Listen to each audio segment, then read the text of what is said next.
Hi again, everybody. My name is Greg Anderson, and this is the Good Timekeeping Show with Greg Anderson. And today, I want to talk about this watch here. This is part of the Fire Package collection for the current year, as I'm recording this, the year 2022. I say that even though I bought this in a way that was not officially a Fire Package watch. Let me explain. So I've got a bunch of watches, as you can see up here, and all of these, in one way or another, were released as Fire Package watches from Casio. So every year for the last few years, Casio has released a set of watches, usually just a pair, sometimes it's 4 watches, that have kind of a similar theme, similar color scheme. And these are some of those watches that they've been releasing over the years. Now, one thing that happens when you buy a watch that is part of a Fire Package deal, it comes in a special case that looks somewhat like this. So you got your Fire Package case. Instead of one of these is kind of your normal, for a lot of G-Shocks, it might come in a case like this. And inside this box, you've got this metal tin like this, right?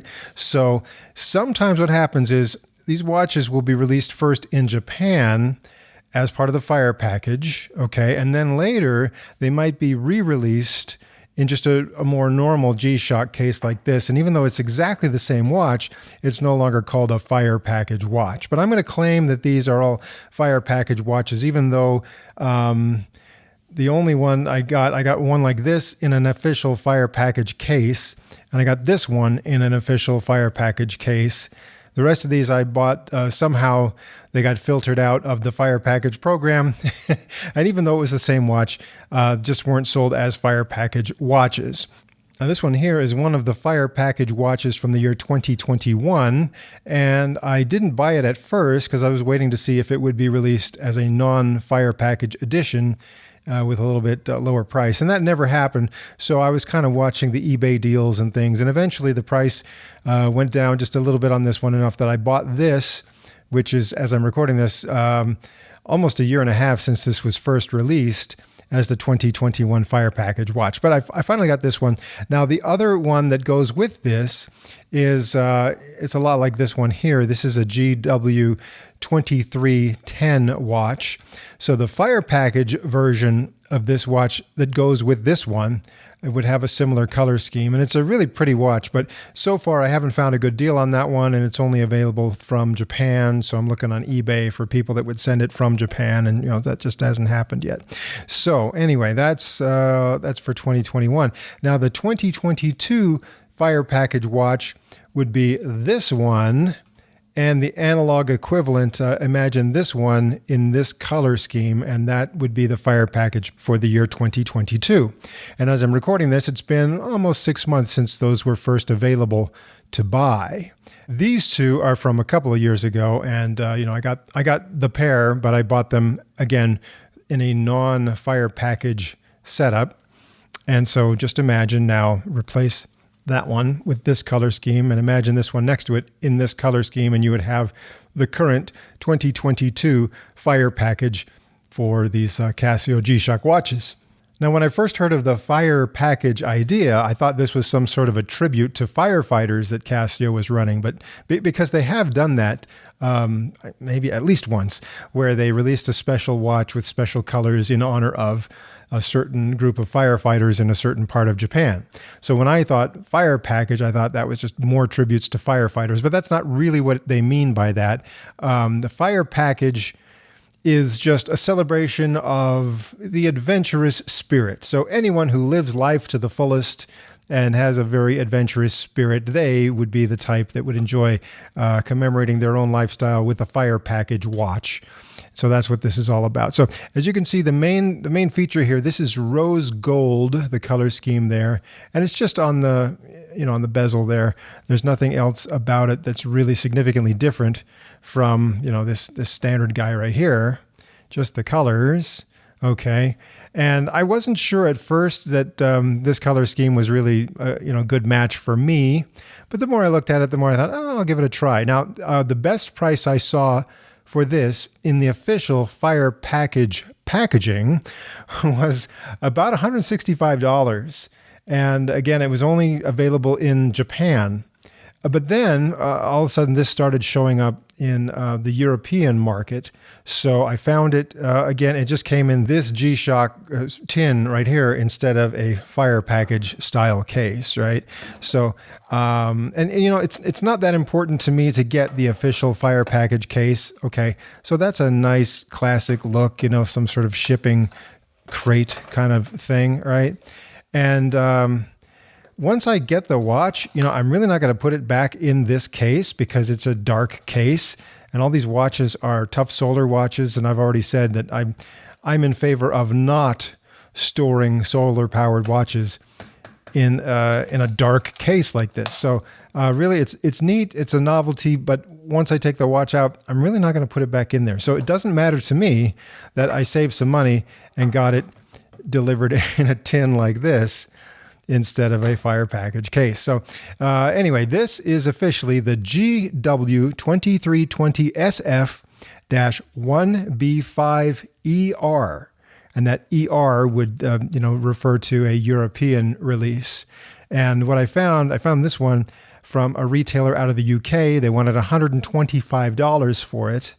And then they offered a 10% discount coupon that I found right on their website, and free shipping. So I had this shipped over from the UK to my home here in the United States. And the whole thing, with even with sales tax, cost me somewhere between $120 and $121. So, you know, compared to the official fire package version that I would have ordered from Japan, I saved about $50, maybe a little more. Let's have a look at these two watches side by side, and you can say, well, you know, they basically look like the same watch. And as far as I'm concerned, yes, they're basically the same watch. They use the same module. That's module 3195, have all the same functions and features, and the only real difference is the color variation from this one to this one. Now, this one right here, you could find right now today, as I'm recording this in the middle of the year 2022, you can get this for about $86 on Amazon. And maybe find a better deal on eBay if you look around. So, you know, the idea of spending maybe double just to get this color scheme in a fire package box, you know, I don't know. I'm kind of stuck. I don't really like that. So even paying a little bit more, you know, $120 or so for this seems like, really, just for the different color, really? But I decided to go for it. My kids really like that color. So anyway, I'll be happy with this one. So anyway, yeah, there are some variations, other variations on this under the name GW-2310 or GW-2320. You'll find some variations, including some with a negative LCD instead of this positive LCD screen here. So look for those. But again, pick out the color that you want. You may find that the only ones available are maybe, you'll find a lot of this one's kind of the standard, especially here in the American market. And if you're looking for different variations of this one, you might find that some of them are more rare and more expensive than others. But I just happened to get the good deal on this one from the UK. So anyway, I'll let you take a good look at it here. I hope you like the way this looks, rose gold. Otherwise, let me tell you about the main functions and features of this watch in case you didn't know. And the same would be true for this one here. So what you have here, right there, tough solar. The face of the watch contains a solar cell. So that means with normal exposure to everyday lighting conditions where you live and work, that's enough power to the solar cell to keep this power supply charged up. And so you could go for many, many, many years without having to change a battery thanks to the tough solar technology in there. Also up here it says multiband 6. Multiband 6 means there's a radio receiver built into this watch, and it can automatically receive atomic time information from one of 6 transmitters in different parts of the world. So if you're close enough to those transmitters, this thing can receive atomic time information and automatically set itself to the right time and date, the right time right down to the second, and it'll do that every night and keep itself, you know, so I mean, basically you don't have to worry about accuracy because it'll set itself. You don't have to worry about the battery because it'll charge itself, and that's kind of nice. So the multiband 6 feature works when you're close enough to the transmitters in China. There are also 2 in Japan. There's 1 in the UK and 1 in Germany, and also 1 in North America, WWVB out of Colorado. So if you're close enough to those places, you'll get atomic time reception if you want it. And if you're not close enough to those places, then the watch will run like a regular quartz watch and will be accurate to within, I believe they said 15 seconds a month accuracy. So there you go. So that's the main stuff you see on this screen here. Now, if I change modes, the next mode is a world time mode, so you can choose some other time zone in a different part of the world and display that time there. The next mode is your alarm mode, and you have an hourly signal that'll just beep every hour on the hour, or it also has 5 alarms, and I haven't even set them yet, so they're just at default midnight. The 5th alarm is a snooze alarm, so that will actually, when you set it to go, it'll beep for 10 seconds, and then 5 minutes later it'll beep again. 5 minutes after that it'll beep again, so that happens up to 30 minutes after the first set of beeps. That's what the snooze alarm means on that. This one also has a 24-hour stopwatch with split time, so very similar to stopwatches you'll find on other Casio watches, and a countdown timer that can be set to anywhere from 1 minute up to a full 24 hours. So set that for any number or any combination of hours and minutes from 1 minute up to 24 hours for your countdown timer. Okay, to go into this, if you wanted to, your initial setup here from this main timekeeping screen, you hold down the adjust button, and this is where you can set your local time zone. In my case, it's the Denver time zone. Every time zone is named after some major city in that time zone. So for me, the mountain time zone here in the United States is called the Denver time zone on this watch. Also, here you can set daylight saving time to change automatically, or you can have it always off or have daylight saving time always on. Then there's a 12-hour or 24-hour display setting. Here you can manually set the time and date, but those settings will be overwritten with the real time and date when it's able to receive atomic time information. But if for some reason you want to manually set it, you can do that. Then key just means that every time I press a button to change modes, it'll beep. But if I want to mute that, then it won't beep as often. It will still beep at the end of a countdown timer or when the alarms are set and that sort of thing, but it just won't beep as often when I have it in mute mode. Then there's the backlight, which you can have for either 1.5 seconds or 3 seconds. You have the ability to choose your duration there. A lot of people go with a shorter duration so it won't drain the battery as much, but since this is a rechargeable watch, you can go ahead and leave it on the longer duration and you don't have to worry about the battery so much. Power save means that overnight, when the watch is not being used, the screen will go blank in order to save power, so you can deactivate that so it will not go into that sleep mode. I'll go ahead and leave it on that sleep mode. And when it goes into the sleep mode and the screen goes blank, all you have to do is press any button to bring the screen back, or you can also expose it to just enough light.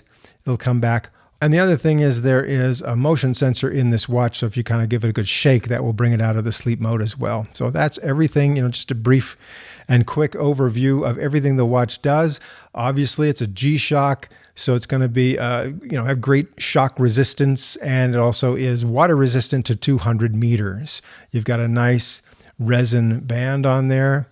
And there you go. Now the backlight on this has an automatic feature. What happens is right there, I've got it set for nothing, but if I press and hold this light button, then AEL for automatic electroluminescent backlight. And what that means is when it's set to automatic mode like that, when you raise the watch up to this angle as though you're looking at it, then that light will come on automatically to show you the time. So you don't have to press a button when you're in the dark and you want to see the backlight turn on to show you the time.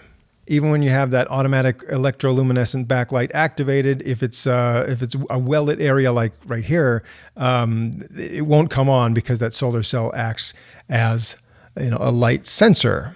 Okay, so there you go. Now I find that this watch, if I look at it here, let's just compare how it fits on here to say this AWG M100.